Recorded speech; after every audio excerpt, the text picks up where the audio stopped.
Well, hello everybody and welcome to Curt and Jim live from Muscle Cat Studios. It's a Monday night. We are here to improve the reputation of Mondays by making Monday nights fun. It is great to be back. We had a week off. That was my fault because we were both traveling. I traveled a little longer and I was in no condition to do the show. Nothing nefarious, just exhausted. I think I was asleep by 8:30 p.m. and I just couldn't bear to bring you a substandard show. But we've packed a lot into tonight.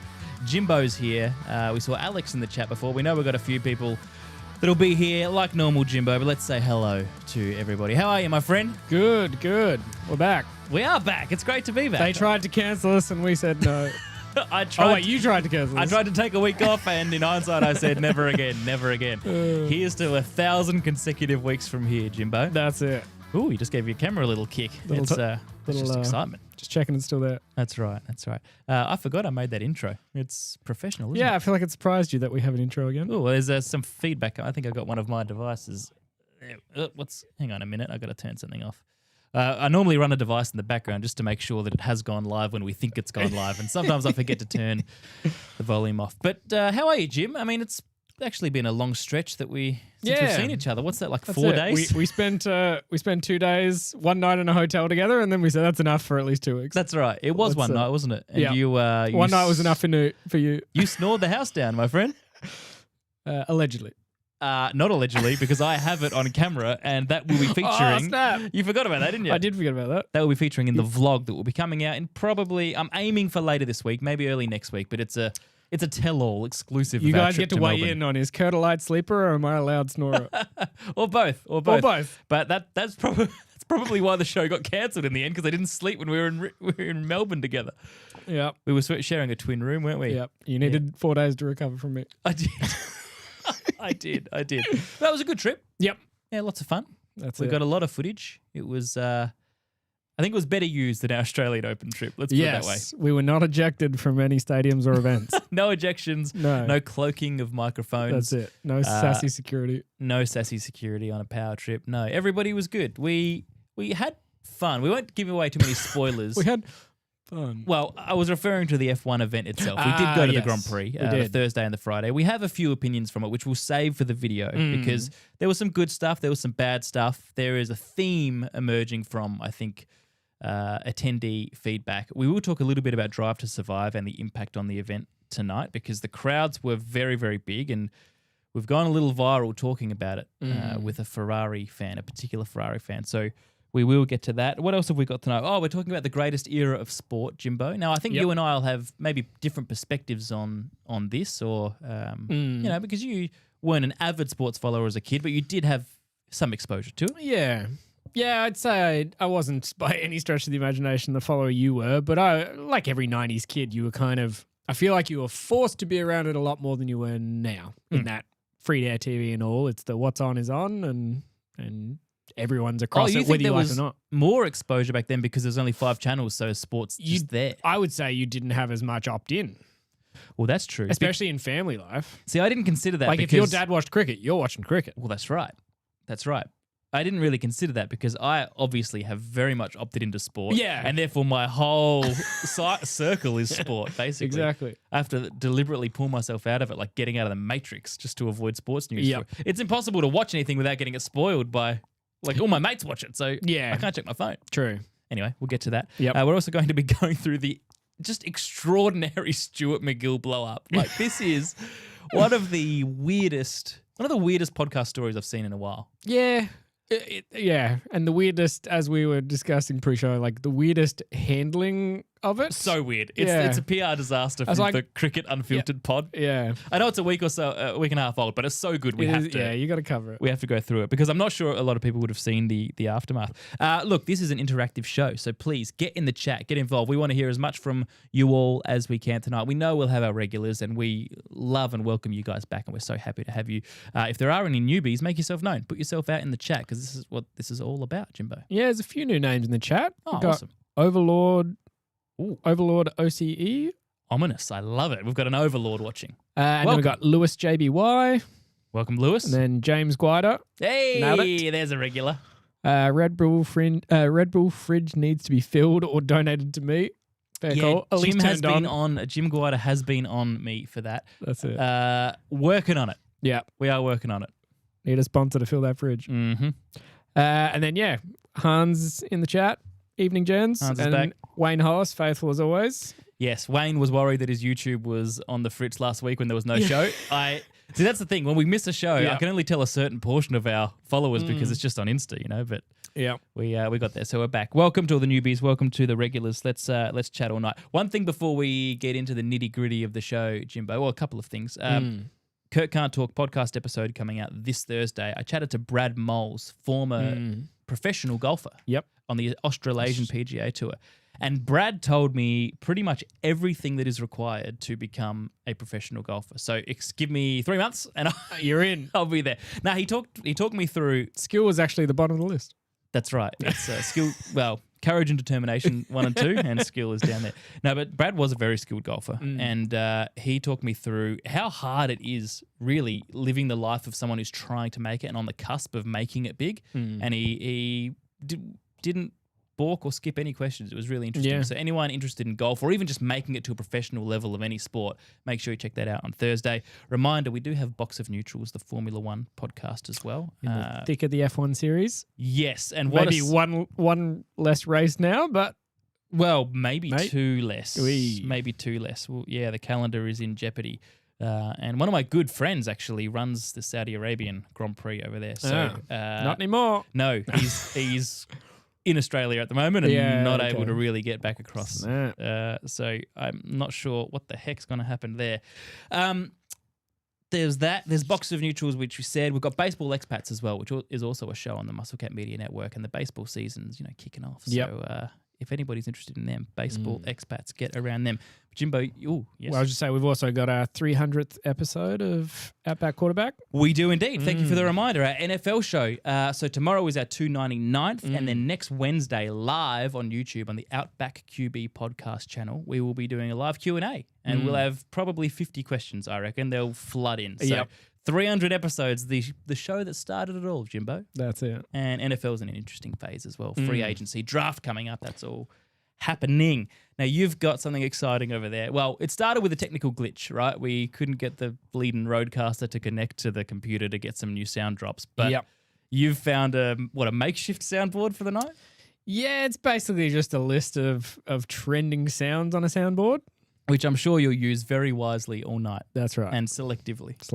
Okay. There Tastefully. we go. Tastefully. We're off to a rip-roaring start. All right. Should we get into Drive to Survive or Formula One? Yeah, I mean, the chat's already taken us there. All right. What have we got? Han saying, don't blame Drive to Survive when the regulations have crippled it. Mm-hmm. Put courage on the back of your shirt. F1 schedule is already saying those events are cancelled. Oh, already. Okay. Yeah.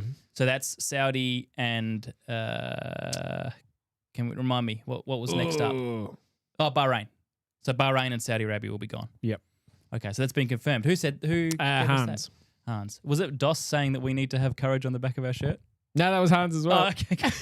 He's a very close listener, Hans. Yeah, well, they're the two things we really wanted to talk about with Formula One. So, like I said, the vlog of our trip will be out in due course. But Drive to Survive, why don't we play that reel? Because I interviewed a Ferrari fan. I asked a lot of people this question, but this was the most interesting response about his experience at Formula One now.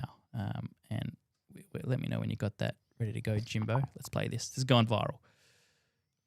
96, and it's just slowly turned to shit. The demand is too high. The majority of the people that come aren't necessarily here for the sport. Do you blame Drive to Survive? 100%. It's the Netflix effect. Been here every year since. All right, so been there every year since 96, so the first one in Melbourne. He's an avid fan. He also went on to say off air that this was the first time that he wasn't, didn't have a grandstand ticket. He was just in general admission because those prices are crazy now. And no spoilers, but that was certainly our experience in general admission, even on Thursday and Friday. So I put that question out with the survey on that video, which has had 1.4 million views and almost 20,000 responses. The question was, whoa, that sounded a little odd. Is it true that you don't know what they are till you press them? Yeah, I'm a little blind. What did that one say? What was that called? Wow. Oh, wow. Okay, never play that again. Go again. Have you got another exclamation you can pop in there? 20,000 responses, Jimbo. All right, I like that one. I'm going to block that website. I love that. Yes, so a lot of responses, 70% of which said the Drive to Survive has been bad for the sport. The question was, has it been good or bad for Formula One? Now, you can take that question a million different ways, right? The angle I was trying to go, based on the video, was, has it been bad for the experience at the event? So a lot of people have said, look, Formula One was on its knees just prior to Drive to Survive. Commercially, of course, it's been a massive success. It's brought millions of new fans. Yes, the sport's now thriving financially, commercially.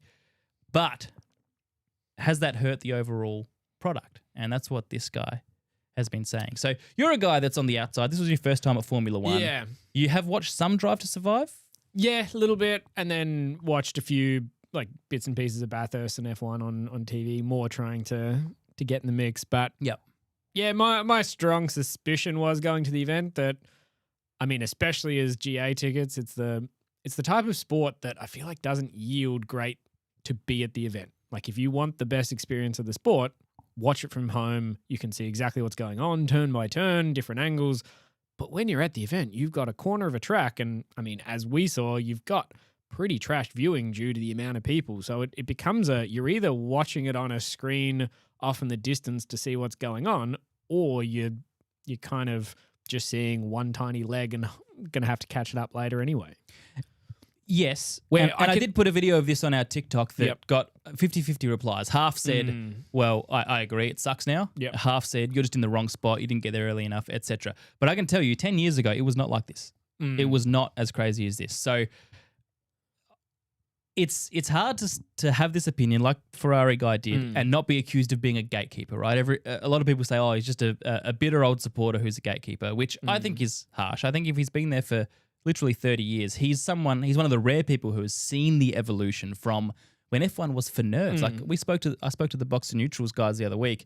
F1 didn't used to be cool. It wasn't a cool thing to really be into. It was for the tech and data and engineering nerds, right? It was an analyst sport. It was, and it still is in the nitty-gritty, but now it's cool and it's an influencer sport as well. Yeah. So Drive to Survive has had a big effect there. The other part I want to talk about that's really grinding the gears of most F1 fans at the moment are these regulations. So the first two races have been, it's like there's a facade over the sport at the moment. We are being entertained. There are passes, there are dramatic moments, and I have enjoyed watching it, especially the first half of the race. But already in the two main races and the one sprint race in China, we have started to see a pattern emerge, and that is Ferrari get off the line brilliantly because they're better at the launch. Mercedes are slow despite being first and second in qualifying.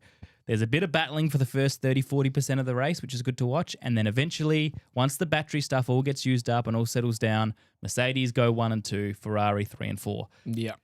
And that's pretty much it. For all the tussling, that's where we've ended up in all three races so far. Yeah, and Hans just said in the chat, this isn't racing, it's professional yo-yo. This is the thing, because with the artificial boost of the battery, yes, they're getting past each other, but then they've used their battery, so they get re-overtaken. So I don't know. I don't know. We've begged for more action for years, but is it more action if it's predictable? That's right.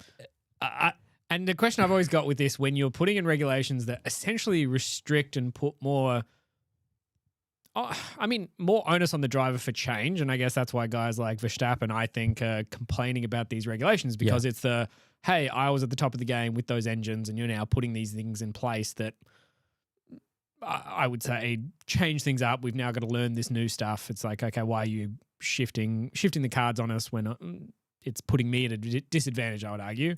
Which has always been a part of it. And the guy who loses out is always going to hate the regulations. 100%. And Mercedes love him. But then it becomes is the regulation there to do that, of restrict everyone to see, well, with these restrictions, who's best? Or is it just hey, we're trying to, I feel like it used to be with the other engine stuff, it's about creating a fair playground, whereas this is just making things like, oh, who can get this new, press a button at the right time, and I don't know.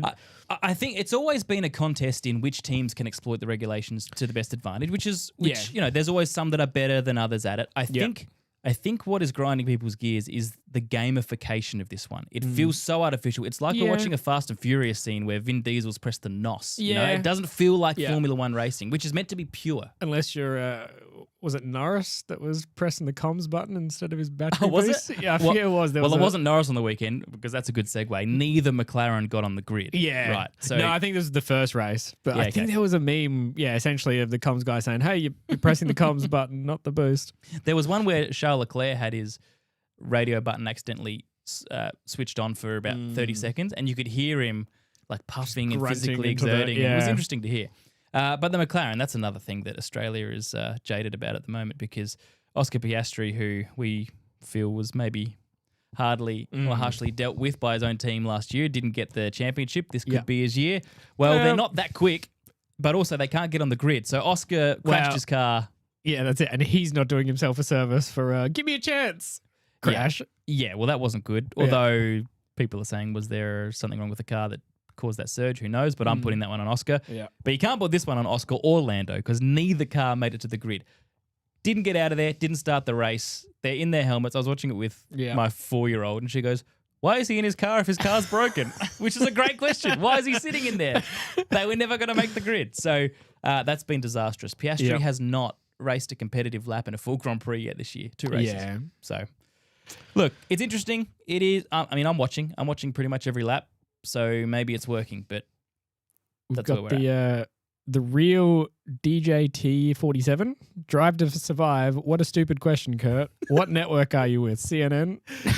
Drive to Survive. What a stupid question. The real DJT has joined us again. Thank you, the 45th and 47th President of the United States of America. And Wayne Holler said, the best thing about Melbourne is how open the space is. So speaking from experience in the early, mid-2000s, you could walk around most of the track and set up in different spots during the day, which didn't feel like it anymore. Feel like that. And we weren't even peak days. I can only imagine what Sunday looked like. Thursday was busy, mate. Yeah. Like, I can't imagine what Sunday was like. I was still in Melbourne for Sunday. Obviously, I had my game that night, and I woke up and I looked out of the hotel window, which was near the trams. Yep. Right? Where we saw that extraordinary lines. And I breathed, like, the biggest sigh of relief came out of me involuntarily because I looked at the crowds and thought, I do not have to battle them today. I do not have to go on those trams to that event. So that was nice. That was nice watching with a coffee from my balcony. That's it. Well, not my balcony. You saw the balcony. It was like that. Yeah. No, better than our first balcony. That's right. Wasn't a balcony. All right. That's Formula One. Any more to say on that, or do we want to move on to eras of sport? Yeah. Let's do it. This is a question that's always on my mind, Jimbo. What is the best era of sport? I keep coming back to what I think is true, and that is that everybody looks back at their own childhood era when they fell in love with sport as the best. But I think there are a few reasons why, for me, the late 90s and the early 2000s are superior. If we're looking at Formula One, it was that mix between, like I said, that nerdy niche sport, but also gaining enough popularity to be somewhat accessible, but you still had to work hard to see it, right? So it still felt special. It wasn't in your face everywhere. And that was the same with a lot of other sports. You couldn't watch every game of footy.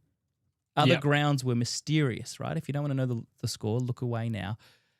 I think it's a problem with society in general at the moment that we have too much access to everything on hand, right? It's not as special. When you can see the score or watch every game all the time, there's no mystique to it, right? Yep. And that's where it comes to with the access to sports people. And I know you've got an opinion on this, and I think we might be the same.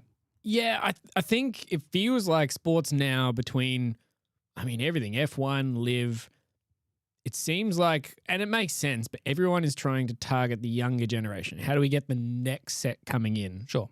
And to me, that is just making socials and access unprecedented. Hence the controversies with tennis being filmed behind the scenes. But to me, the peak of access to sporting personalities and why I'm more of a maybe 2005, 2010s is when social media had kind of started.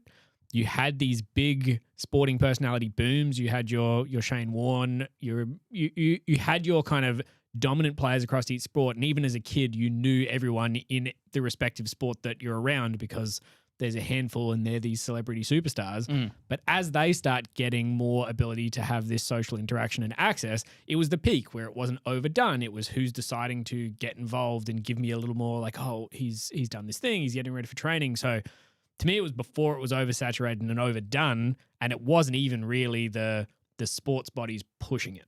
Like now to me, it's the sports bodies pushing the like, hey, we need the young generation. What can we do? Hey, go get on this YouTube and podcasts, which we'd love to have anyone, by the way. Yeah. But you know what I mean? Like it's become this oversaturated access of like, you can't in some ways avoid it. But the argument for me, ironically, is like I was saying as a kid, is like you were kind of forced to be in the know of sports back then, and there was only so many things going on. Whereas now it's like there's you have too much unprecedented access and ways of finding stuff that it used to be. If nobody had a camera there, you didn't know about it. So all of the controversies we now know, I was like, you don't know any of that mess, and it was about the sport. That's true, and because there's so much of it competing for attention, it is overwhelming. Like you feel like if you need to follow a sport, you need to be across all of it, and there's just too and it much. feels like you can't. Even if you pick a sport, it's like depending on how far you want to go as far as controversies out like locker room chat, it's like you almost can't keep up with especially American sports. I'm glad you mentioned Shane Warne because that was actually a turning point for me, and Twitter was a big thing that actually diminished my joy of sport. Yeah, because as soon as I was hearing what Shane Warne was having for lunch, or his opinion on politics, or saw banter between him and some, boring celebrity or someone I didn't care about. It's like, I don't want to hear this from Shane Warne. Yeah. I want to revere my sports stars and see them as not human. Like as a kid, you don't see them as normal dudes. And that's what makes them so fascinating and so intriguing, right? It takes away the mystique of this sporting superstar when I know you're a bit of a dropkick and not the nicest dude. It's like, let me just care about you as the sporting person. Correct. Which is what it felt like the early 2000s was, or the 90s as well. It's like, I know nothing about you other than your insane ability. And the ability for your personal life to spill out was very hard back then. Other than, I would say, people in the tight circles and the know in the media maybe, but it's like it didn't really spill into you having videos of this and seeing interactions of that. Yeah, and there's some access that's great, but there's some that's just too much. I want to know in the chat. Well, that's best era of sport and why. What's the good and bad about these eras? Well, that's what Wayne Hollis just said. Imagine Michael Jordan and Dennis Rodman in the Twitter era and the access we have now. Rodman would be all over the place. Probably. Well, that's the thing. Like, would we look back at Don Bradman the same way we do now if Bradman was tweeting, 100%, and if he was endorsing Labor or One Nation or Liberal views, or whatever? Like, I think it would really tarnish things, and it's just another it's another way that sport is messed up with all the other intricacies of life, which makes it complicated. Yeah, we had Guida in the chat, Guida in the chat saying best era 80s for cricket, 90s for AFL. So kind of specifying per sport. Like that. Yeah, like that. Had Wayne Hollis saying the best era is about to come when cornhole becomes an Olympic sport. He's pushing that hard, isn't he? Fair call. He's a great ambassador for the sport, Wayne. That's it. And then Hans, definitely rattling off. I know NBA had some pretty strong front runners. So he said NBA, we had Jordan, Barkley, Mutombo, Shaq, Penny, Malone, Stockton. And do we look back at those names now, because we were 12 when they were playing, and go, these guys were just, it'll never be the same? And it's because we can't recapture that nostalgic feeling that we had watching them and discovering that as kids, right? Yeah, and what Hans is saying is compared to now, it's all athleticism and shot making, but no players you just want to follow. Is kind of what he's saying in relation to all those people in that era. Yeah, I agree to a point. Yeah, but again, was that our youthful enthusiasm towards those guys? Age. Like, I'm 35. I actually don't care about celebrity. Yeah, really. I'm not fazed by people that are famous just because they're famous. Like, I respect their sporting ability, but like, would I be that? Nah, I'm not going to say that because I might get him on the show. some point. I was just going to bag Tom Brady. That's all. We had Scottish FM saying 2000 to 2010. You had the end of Zidane, the prime of Ronaldinho, the start of Messi and Ronaldo. You had Schumacher and Coulthard to Hamilton and Button, then Woods to McIlroy. That's true. That was a hell of a transition phase. Yeah, I do miss the mid 2000s of Premier League football. That was when the shorts were a little longer, tackles were harder, and Man United were a good, respectable team. And Tottenham weren't headed for the championship. Damn it. Hans picked that in his list of names. I skipped one that I definitely can't pronounce. I know the name, but I just can't picture how to pronounce it off the top of my head. It was Olajuwon, I think it is. Olajuwon. Yeah. That's not.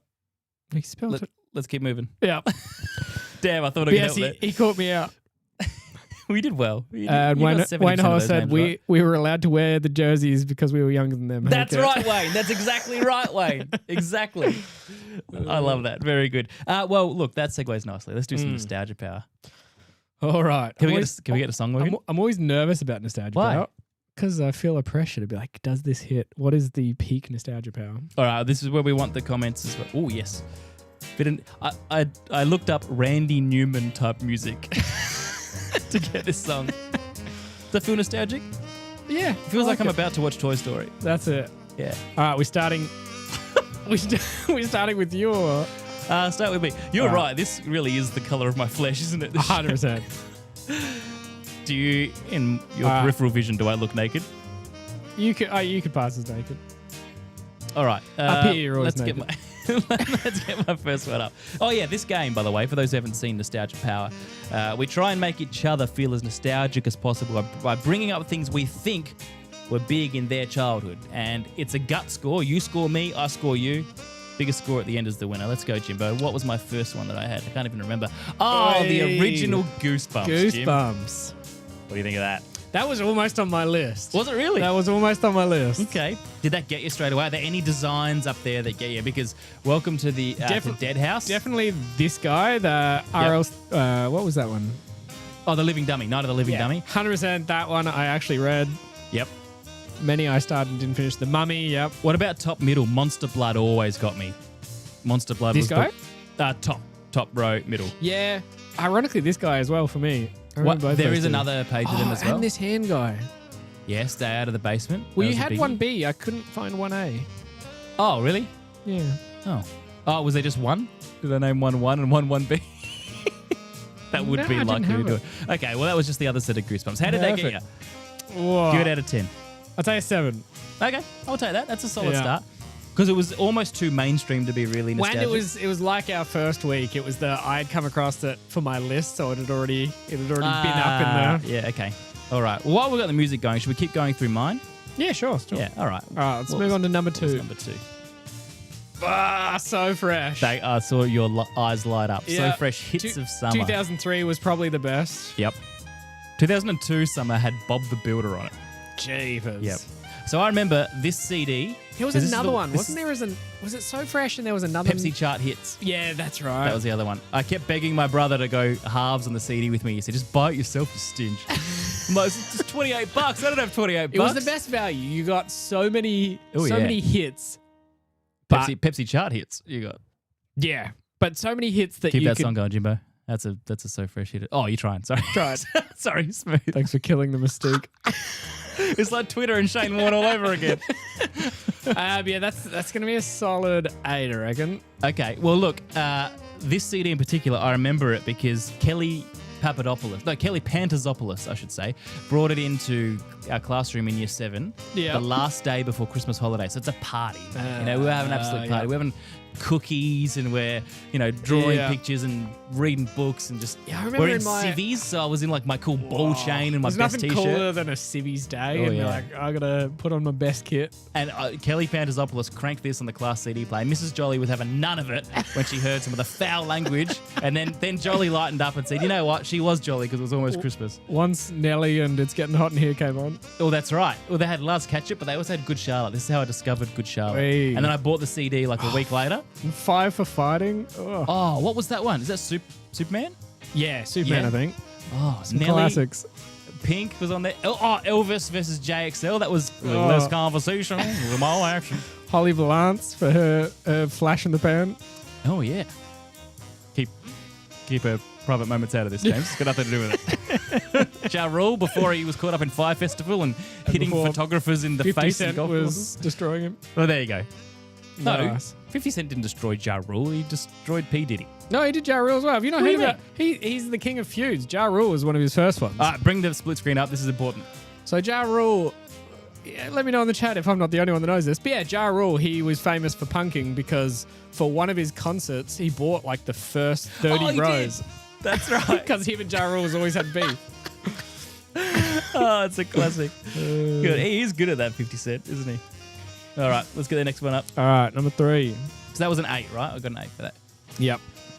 Now, the explanation for this is you get these on do airplanes. remember these. This is the Qantas one, and Yep. there's the Ansett one, which you might be more familiar with. I'm not sure. That's I feel like I remember the Wallace and Gromit one. you do? Yeah. That's good. So what was B? That's the one I Ooh, remember the from high Ansett. flyers. Especially these little plastic Yeah, packets these of pencils. baby pencils, which they do kind of make an appearance every once in a while. But yeah, that little plastic bag that Yeah. they just never went in again the same. That's true. Yeah. They never did. Yours never even attempted to go back in. No, that's right. I'm just going to take a sip from my Luthery drink bottle here. Oh. I'm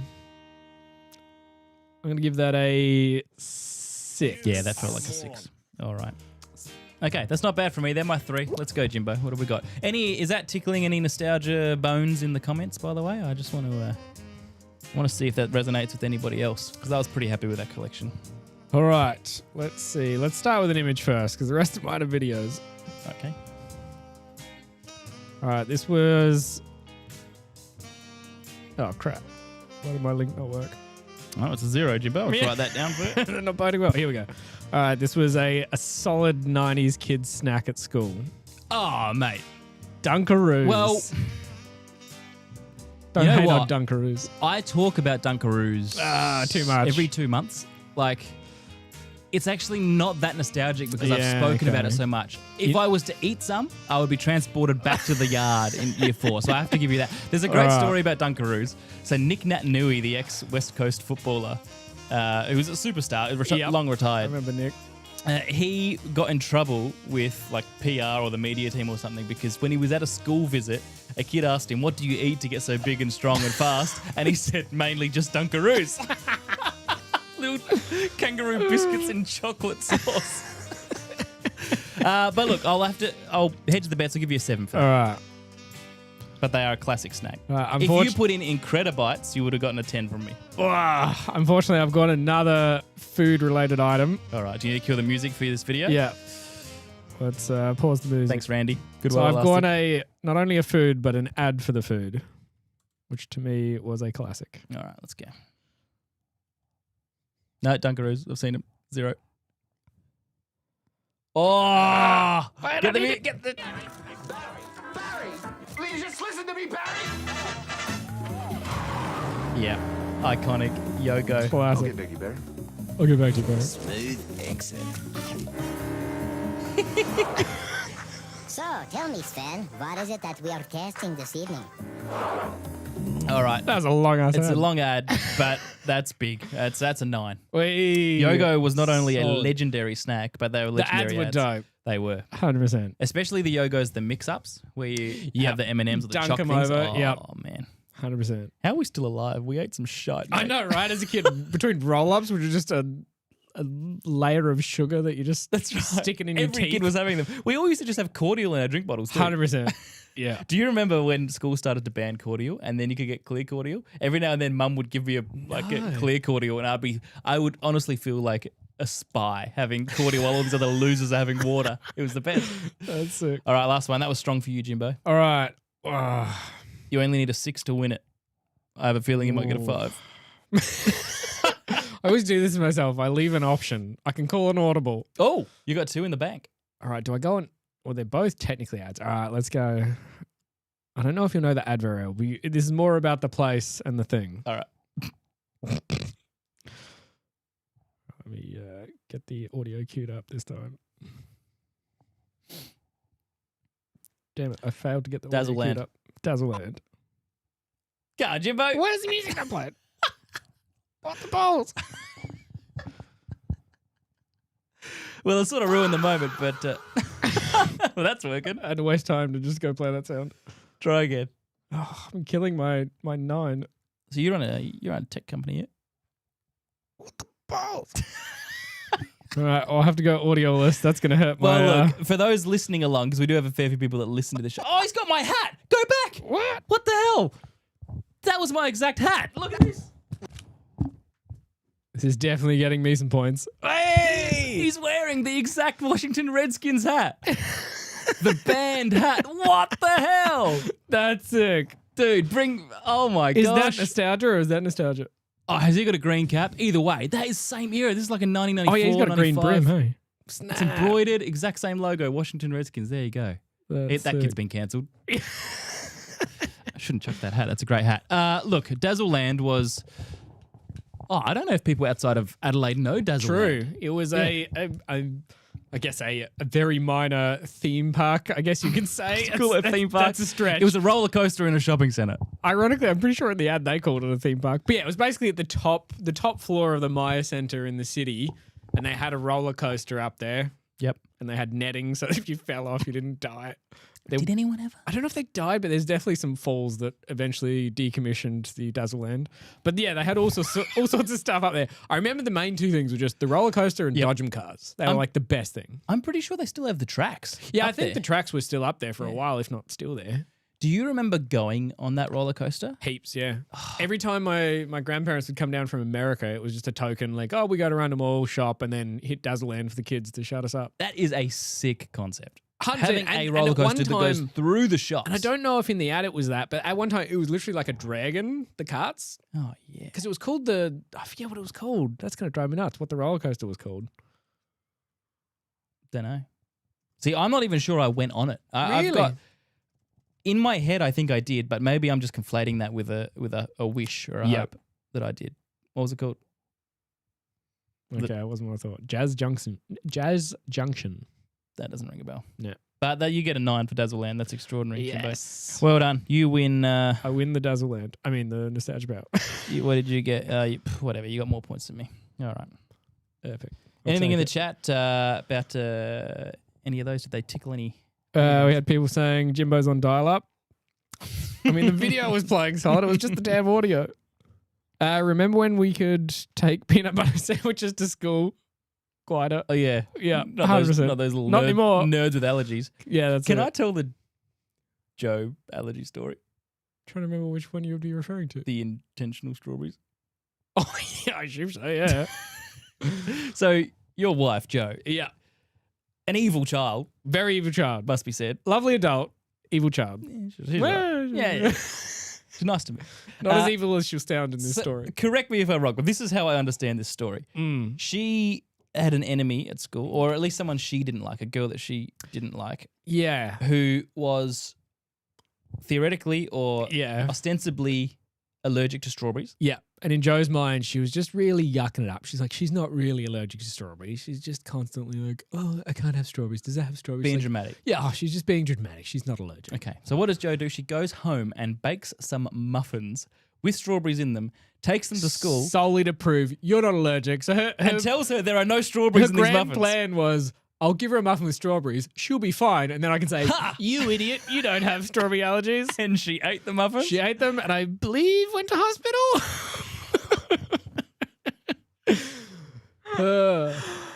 She's all right now. And she said, got you, as she struggled to breathe.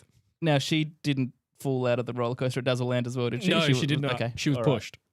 But Jazz Junction was never the same That's after it. that. I mean, that's extraordinary. Ugh. There was also a girl at my school whose cousin was a little bit odd. He once baked a batch of gravel muffins for the family and watched them all bite into them. So instead of choc As chips, in he made muffins, largely muffins, but just with gravel in them. baked instead of choc chips, he put in bits of gravel. How old was this child? He was like 15. And it was an intentional, like, Yeah, I thought it'd screw be funny. you guys. No, Okay. not a screw you. I thought it was Oh, hilarious. just- this which is- it is actually a sick move. It's kind of funny now, not being involved. Well, and he fed them to them, and he watches them all munch down on like rocks. That and would be the dirt. worst thing to bite on. You're Jesus. expecting a soft choc chip. Scrabble muffins. Jesus. Anyway, this is Muffin Gate. Have you got any other muffin stories? Cool. Hans has been on that roller coaster. The muffin roller coaster? No, the roller coaster on up in Maya Centre. Oh, there you go. Formerly the Maya Centre. Nice, Hans. Where is Hans these days? Is Hans a South Australian man? Must be. I don't know. I assume so. If he's been on the old Jazz Junction. Well, that's right. That's right. What else? Oh, let's get on to the Stuart MacGill. Do you want to do Stuart MacGill now, or do I want to do a couple of our other little videos and things? Why don't we go? Let's go to Metal Rabbit Media before we Metal go to Rabbit Media. Stuart I MacGill. do have this queued up. Picture. So I'm reading a book. You can see it there. It's by John Ronson. I've finished it actually. It was a Not great Ron book. Johnson. John Ronson. No, not Ron Johnson. No, John Ronson. It's called So You've Been Publicly Shamed, and it's about. It was written 10 years ago, but it's about how the Twitter generation started to, virtue signal and call people out for perceived indiscretions, sometimes real ones, sometimes perceived, and the mob comes after them, and these people who are apparently perfect destroy the lives of others because they sit back with the pitchforks and come after people online. So that's the concept of the book. But I was reading this. It's talking about some dude and some tech stuff, which we'll get into in a second. But there were two things out of this that struck me. One is the name, you're right next to it there, Bryce Tom, just to the left, Bryce Tom. Now, I know a guy very well called Tom Bryce. He's one of my friends and colleagues, and he's also a listener and consumer of a lot of Musclecat media shows. So I read that, I'm like, Bryce Tom, I know Tom Bryce, I'm going to send this to him. But not only was it almost exactly the name of Tom Bryce, Metal Rabbit Media sounds a lot like Musclecat Media. Don't you think? True. Within the space of one line, I've met What not a is this, Tom Bryce, Upside but a Down world? Bryce Tom. It's like Bizarro World in Seinfeld. Metal Rabbit Media. So this weird pseudonym of Musclecat Media Yep. are quite a nefarious company because what they are known for, and I wanted to ask you about this, is scrubbing or changing of people's histories online. So they're not their history, their search presence online, right? So there was a lady called Justine Sacco who wrote a joke. It was taken the wrong way. People got on her for being racist. She was on the plane whilst it was happening. She lands and her life's destroyed. She's lost her job. There's millions of people that are saying, sack this racist cow, etc. That was the only time she'd ever been really on the internet to that point. So when you search her name, all it was racist, gets sacked, etc. So the service is for people like this that have been disgraced online. Can you alter what happens when my name gets searched? Had you heard of these companies before? No. So they're basically saying we can alter the Google search history for yourself. Well, not history, but results. So what they do is Yeah. they basically create like all these other sites and articles and just flood the internet with positive stories. Yeah, to basically overreach on the SEO. Correct, because you can't scrub the other stuff, but you can. Yeah, it makes sense. I didn't know there would be a use case for that. Obviously, the modern day equivalent is just people that you hire for SEO to improve your business standings, but it makes sense that you could use it for that purpose. Yeah, but with that comes a lot of actual bad criminal people who've done horrible things that are trying to get away with it. So it's like, it's a little bit of a dodgy business. Yeah. But yeah, so if you can do the same for Musclecat and get rid of the associations with Metal Rabbit Media, that would be done. That would be great. Can you switch the aircon on, Jimmo? It's all of a sudden boiling it's in here. roasting. See if this camera holds up. Oh yeah, true. What else have we got? Let's go to the video with the SGA outfit. This SGA. is Shea Gilgeous-Alexander. This is one of the most preposterous NBA press conference outfits I've ever seen. Get the volume going too. We'll see. Team.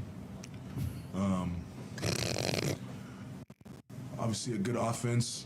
Then they have really good defenders out there as well, so they're well balanced. Just blowing his little They're fluff. also for a reason. They're a good team, playoff team. But yeah, they really good roster. Yeah, good. He's the abominable snowman. I love that he started being like, I'm going to look so dope in this. It's so pimp. And then he starts talking. Because I bet you when he was standing up, it was like this. Then he sits down. Ridiculous. Go to the referee. Now, this is referee Paul Tierney. Paul Tierney. Tierney, not Tierney. Sounds like a drink. Little tiny Paul. He is a Premier League referee, very experienced. I'll just pause it for a second. So the context here is that Chelsea have been doing this weird huddle around the ball pre-game. And it's been annoying teams because they're half standing in the other half of the team, of their opponents. Sure. So they're like, piss off, get out of here. But they are saying, no, this is what we do. We're a tight-knit group, whatever. But Paul Tierney, the referee, was there over the ball getting ready to start the match. Then they start the huddle. To a tussle between old rivals, Chelsea and Newcastle. Referee Paul Tierney having a word in the ear of Reece James. Both these sides with late disappointments to deal with in the Champions League in the week. Chelsea's world-famous anthem. Just stuck in the middle. Striking up. Look at him. And the referee being ambushed. I mean, unless it's a big cheer for the PGMO, I can't really see the reason for the referee being right in the middle of that. But, of course, we've seen Chelsea do it in recent weeks. I'm sure there's some method in that perceived madness. I think if I was the referee, I'd probably be declining to take part in that. I was going to say, well, that's not a good look for him. Really hard to see the logic in it. Bizarre. So there's one school of thought that says he shouldn't have to move because what are they doing there? Yeah. There's another school of thought, which is what I subscribe to, that if you find yourself in that, I would back out. Just slink out. Just say, out. boys, let me Sorry, out. boy. Finish your thing. Yeah, 100%. We can deal with that. The league can deal with Chelsea as they wish, but I would not be in the middle of that. I just saw Wayne Holmes' comment for our last video. It's just in quotes, I won't tell people I've won the lotto, but there'll be signs. The old fluff collar around my mouth that we. And Hans is saying in this video, he's protecting the ball.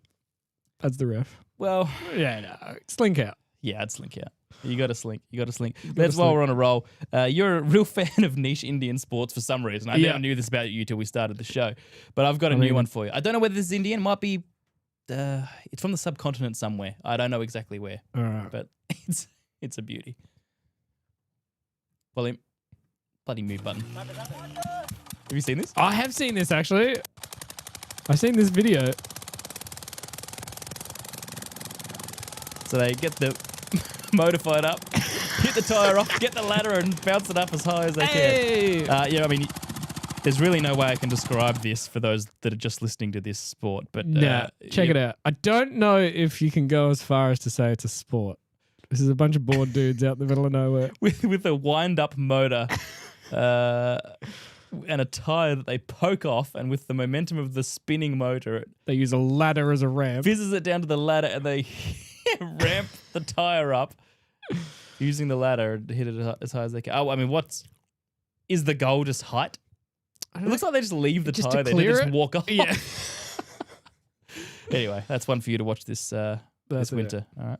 Let's get on to Stuart MacGill. Stuart MacGill. Now, the Cricket Unfiltered podcast. Not many people, I don't think, get to heard of it until this, but that said, they probably have a bigger following than us, so that wasn't a slight. That was just that's the truth. I hadn't heard of it, put it that way. But I now know all about the Cricket world Unfiltered has heard podcast, of it now. and I will give it credit. Its name is true. Because it is unfiltered, because Stuart MacGill lost his effing mind. Now, we're filtered because I didn't say the F word. Ironically, he's trying to filter it, but I suppose he is. Now, I'm sure a lot of people have seen this video, but let's go maybe, 20 seconds into the short one, and let's see what happens from there. I've been thinking a lot about 20. As in... just start from there. Let's go. Let's go. I said it a few years ago. This is menace. I do think the sexist treatment of Candice Warner from the South African crowds went way over the line. Stop. The story here, the context with Candice Warner, she's the wife of David Warner, legendary opening batsman for Australia. She had what the newspapers described as a toilet tryst. You know what a tryst is? I assume she was getting it on in the toilet with somebody. It's a sexual rendezvous. That's what a tryst is, yes. In the toilet? That's what was reported. Now, Sure. Allegedly. I am not saying that, but that is the story. And Sonny Bill Williams, which is the name which is about to be mentioned, was the person that this tryst allegedly happened with. Yep. And watch when Menners mentions the name Sonny Bill Williams, watch Stuart start to bristle. He's already annoyed that this has been brought up because he's friends with He's David already Warner. frowning. I mean, that's just his face. Wow, true. He has RBF. Yeah. Resting bogan face. Let's just watch Stuart. With Sonny Bill William mask to try and taunt Warner is low. That is low behaviour. It's targeting his wife, which I think is pretty poor. Stop. He's already triggered. So he's talking about the 2018 South African tour where crowd abuse was huge, and that was the worst thing that the South African fans did. It wasn't nice. It was just... Switch myself off. It makes me emotional. Can't blame that on me. No, cannot. So that's what they did, and Australia are going back to Cape Town at some time soon, and Menners are saying, oh, we need to watch out and look out for these people because this is what they did last time. I hope they don't go there again. Yep. Roll the tape. And Look at Stewie. Yeah, they can go pretty low. Well, I think it's pretty low talking about it for starters, Manners. So I think, you didn't need to go into details there. I think that's shit. You're a fucking idiot.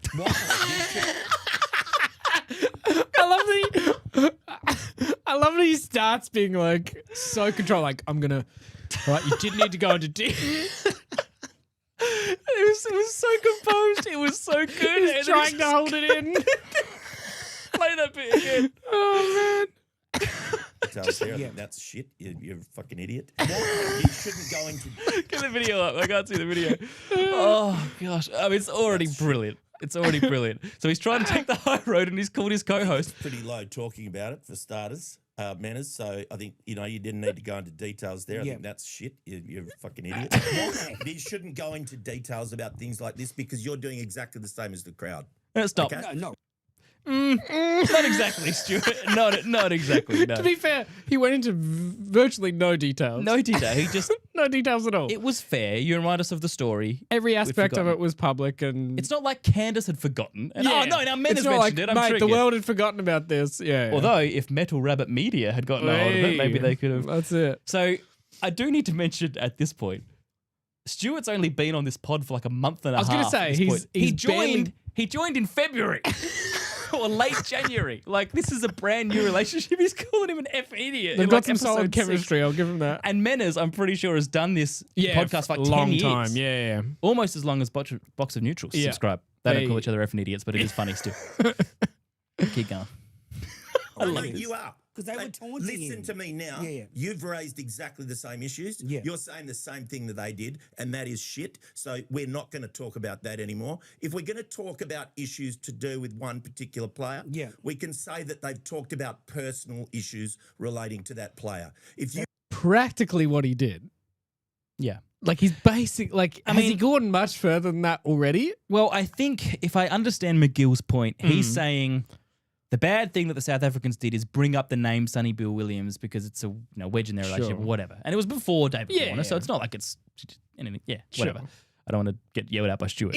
But I think it is relevant from Menners. Like, if you're going to talk about the story, you have to remind us of the context of it. 100%. And he's not taunting them. Yeah, and he's not going into the weeds of it all. No. He's just saying he's just giving us a little bit of a, hey, we all remember that thing. But yeah, keep going. Stewie starts to lose it even more. That's issue. No, that's fair. No, I'm right, mate. No, that's fair. Yeah, it is fair. But I wanted to draw the example of what they wore. What I want you to do right this minute, because otherwise this is going to be a very, very short-lived relationship. Yep. You need to respect players and their families a lot more than you do at the moment. I do respect them. That's why.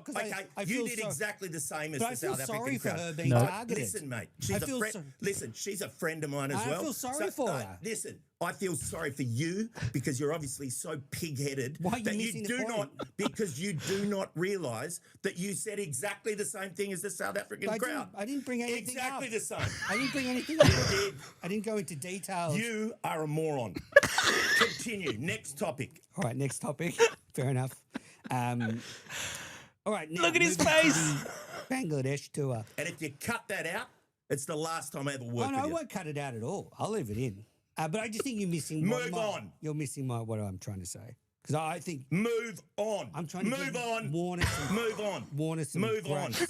Warner some grace. Listen, you muppet. When I say move on, I'm not talking.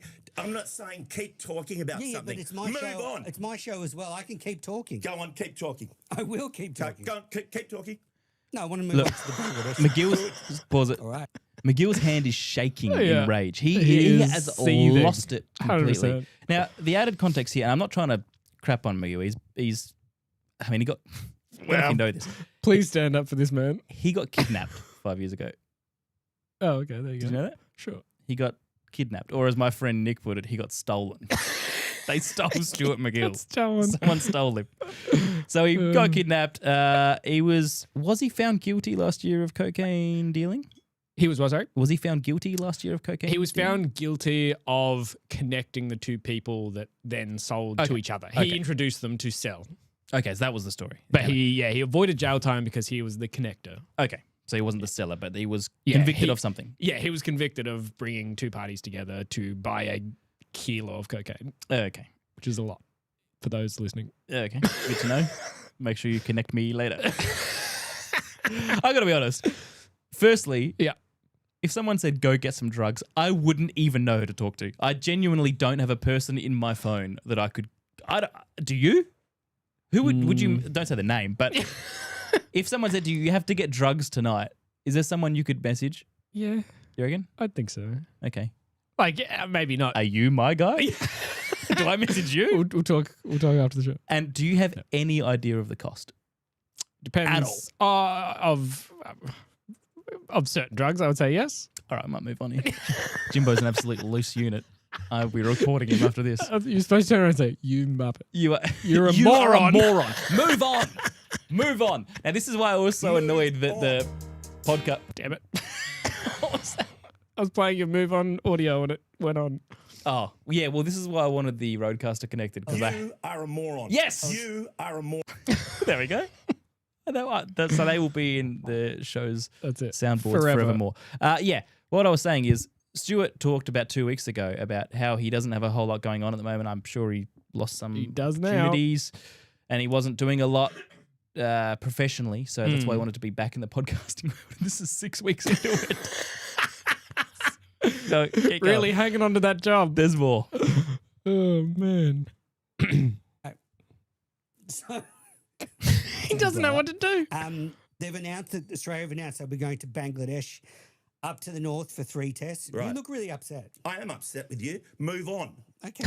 Well, if you don't want to talk about it, that's fine. Not that, just why you're upset. You're a joke, mate. Move Why on. am I a Move joke? on.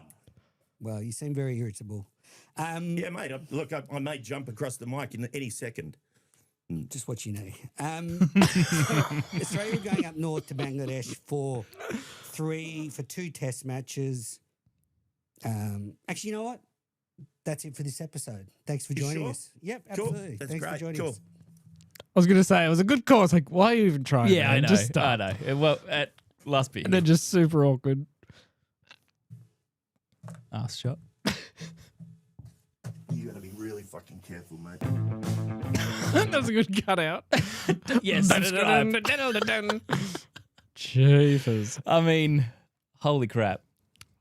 What's the chat think of this? Have we got anyone in the chat weighing in here to We had to Hans Stewie? saying, would hate to hear what he said to her about respecting the family.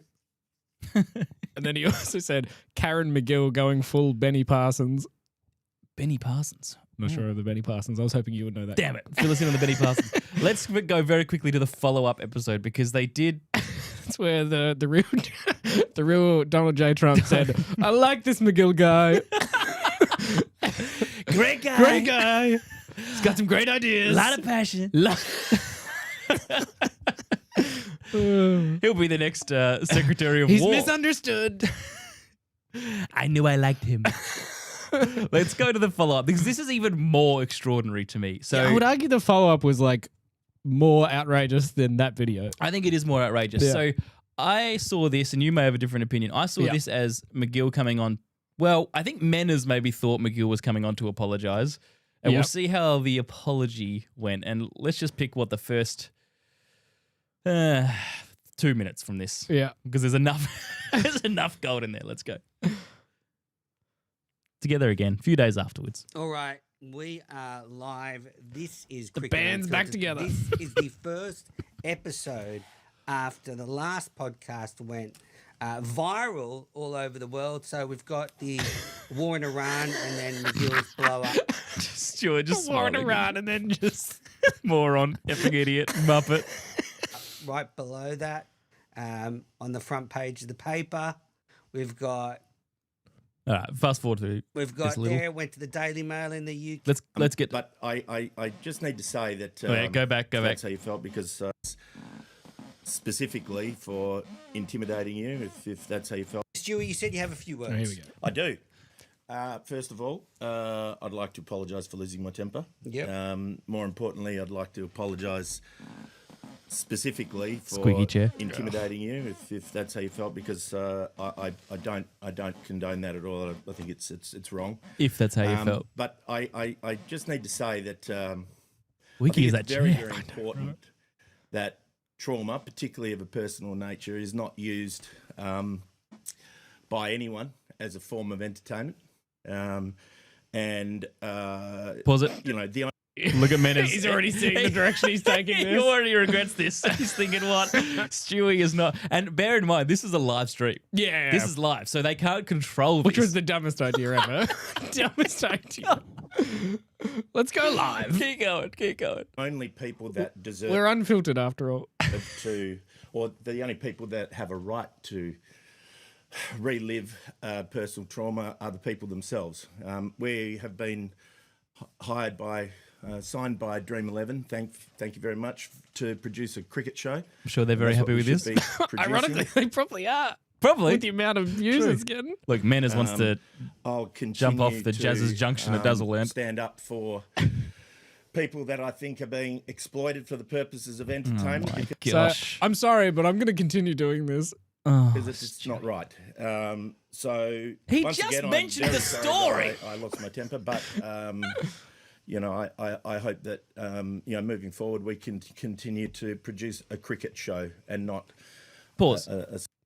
Unfiltered cricket. They do intend to keep going. You said off air that that they didn't intend to keep going, that Stuart MacGill came in thinking this would be his last episode.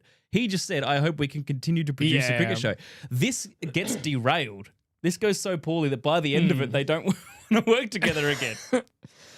That's my read on this. Yeah. Right? Keep going. salacious, you know, exhibition of, you know, hashtags and clickbait. Yeah. Well, I mean, firstly, I mean, you don't really understand what I was talking about on the show on Monday, because you lost the plot so quickly, didn't even let me get a point out. And I don't know if you've heard of the Streisand effect, but if you'd really cared about Good call. the people that you care about, I would suggest you should have stopped the podcast and said, I want to wind this back, take it out. There's some reasons why I want to do this. And at the time, I listened to you. I said, I take on board your feedback. Stop. We're what, 80 seconds into this episode? Yeah. This is a disaster But already. it's the absolute most valid point. Oh, yeah, ever. the Streisand effect. Which is, for those who don't but know, Barbara Streisand didn't want her house on the internet in like the late 90s, early 2000s and said, don't put it there. So what does everyone do? Here's Barbara Streisand's house. But he's 100% right in there. Like, you could have just said, take this out. But the irony is, in the episode, you literally said, you better effing leave this in. I want everyone to know about her trauma because it's about me now and me standing up for it. Keep going. But you got just stuck in that moment. And I mean, it was unhinged. The whole world saw it. Like did you not have some feeling after that of regret about not why you got angry? This face. Fellas, we could have done this off air. This is an off air conversation. Bloody hell. Not to Dream 11. They want every cent worth. Boys, let's go live. Can we get Dream 11 to sponsor us? If this is the shite that they're going to sponsor. Your behaviour afterwards? I don't like losing my temper, but I do like supporting people that are my friends. And But if you wanted, like, you just come across as a white knight. Like, you didn't want to support them because you would have said, let's take this out, let's rewind it. And you would have explained why, and I would have absolutely taken on board your feedback. 5 minutes after I left the studio, I did ask you to So tense. resolve the issue. You said beep out Sonny Bill Williams, but that's not going to, that's not, That resolves the issue. Look at Stuart. going to do anything. Yeah, I'm disappointed with you, mate. But you know, it's okay. You don't have to be. It's the worst cop out of a. You won, basically. I'm disappointed in you. You moron. We might do this for another hour. We'll finish up soon, I friends promise, with if everybody anyone's in bored of your this. team, ladies Okay, and gentlemen. good. Yeah, but see, you know. What was it? Sorry, what was that? That was Cricket probably Unfiltered gold. still my show. I'm Go gonna back talk- 5 Be seconds. friends with everybody in your cricket team, ladies Okay, and gentlemen. good. Yeah, but see, you know. Yeah, I'm disappointed with you, mate. But you know, it's okay. You don't have to be friends with everybody in your cricket team, ladies and gentlemen. Good. Yeah, but see, you know, it's still Cricket Unfiltered, still my show. I'm going to talk about what I want to talk about, and I'm going to pick up where I left off. Because for it. if you had not interrupted me, we would have moved on to a very relevant conversation. Fantastic. which is about the upcoming tour to South Africa in 2026. The reason I brought up the behaviour in 2018, I'm not going to go. That's probably enough. I mean, you watched this whole. I didn't watch the whole thing today. I couldn't handle any more than that. Yeah. You said, how did it end? They argued about the contract or something. Or basically, Manners said, like, I don't want to keep working with you on this. Like, I'm going back to my podcast, or like, this is mine. And he basically said, well, Dream11 signed us on. I'm going to fulfill my obligations. And he basically said, well, I'm going to do what I'm contracted for. You leave, basically. It's like, mate, it's his show. Oh, my gosh. I think the only way out of this is him getting kidnapped again. No, they're releasing an episode tomorrow. Are they really? No, I'm joking. I have no idea. I very much am now more interested than ever. Pull up the comments. Oh. Have you still got them? Yep. This is the weirdest effing relationship. Can you zoom in a bit? This is the weirdest effing relationship. Move on. This is awful. You guys hate each other. Doing another episode. Surely can't be an option. I was going to say 100%. This podcast is going even better. They record it in an old sauna. It does have the lowest production quality. I mean, this can't go on, surely. This is an amazing comedy. It's like accidental Alan Partridge.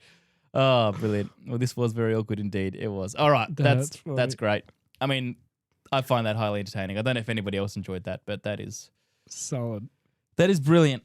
That is brilliant to me. Oh, that's all I had. That's the MacGill drama. Anything else in the chat? Anybody else chiming in before we wrap it up, Jimbo? We had